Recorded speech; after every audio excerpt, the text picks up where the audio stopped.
ഹരേ കൃഷ്ണ ഗുരുവായൂരപ്പ. ഉച്ചപൂജ നട തുറന്നു കേട്ടോ.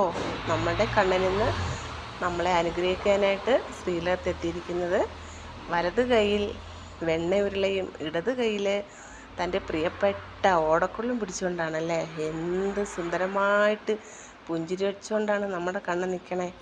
എങ്ങനെയാ പുഞ്ചിരിക്കാതിരിക്കുക? കണ്ണൻകുട്ടിക്ക് ഇപ്പം വളരെ സന്തോഷമല്ലേ. ഉത്സവം നടക്കുന്നതുകൊണ്ട് കണ്ണനെ ഒരു നോക്ക് കാണാൻ കണ്ണൻ്റെ തിരുനടയിലേക്ക് ഭക്തജന പ്രവാഹമല്ലേ. അതല്ലേ കണ്ണന് ഇത്ര സന്തോഷം. കാലിൽ കാൽത്തള അണിഞ്ഞിട്ടുണ്ട്, അരയിൽ ഞാൻ അണിഞ്ഞിട്ടുണ്ട്, പട്ട് കൗപീനം എടുത്തിട്ടുണ്ട്, കയ്യിൽ കൈവള തോൾവള അണിഞ്ഞിട്ടുണ്ട്, കഴുത്തിൽ നല്ല സ്വർണ്ണമാലകൾ അണിഞ്ഞിട്ടുണ്ട്, നെറ്റിയിൽ നല്ല കുറി അണിഞ്ഞിട്ടുണ്ട്, മുടി നല്ലതുപോലെ കെട്ടിവെച്ച് തിരുമുടിമാല ചാർത്തിയിട്ടുണ്ട്. അതിന് മീതെ മയിൽപ്പീലി ചൂടിയിട്ടുണ്ട് കണ്ണൻ. കൃഷ്ണ ഗുരുവായൂരപ്പ എല്ലാവരെയും അനുഗ്രഹിക്കണേ കണ്ണ. കൃഷ്ണ ഗുരുവായൂരപ്പ.